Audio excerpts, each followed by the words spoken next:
দেখুন, হালকা শীতের মৌসুম, বাতাস শান্ত ও মৃদু গতিতে বইছে। গ্রামের মেয়েটি আজ মোটা বীজের একটি বিশেষ ফল কাটছে, মাখন ফল, যাকে সাধারণত অ্যাভোকাডো বলা হয়। খোসা ছাড়ালেই ভেতর থেকে বেরিয়ে আসে মাখনের মতো নরম উজ্জ্বল শ্বাস।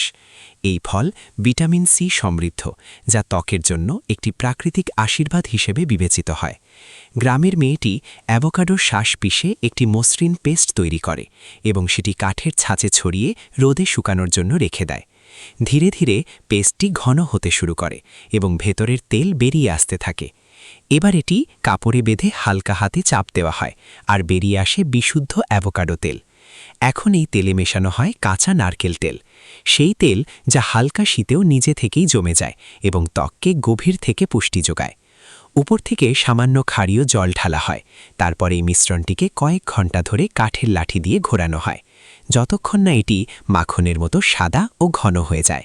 শেষে এটি ছাঁচে ভরে শুকানোর জন্য রেখে দেওয়া হয় এবং তৈরি হয়ে যায় শীতের জন্য হাতে তৈরি প্রাকৃতিক সাবান।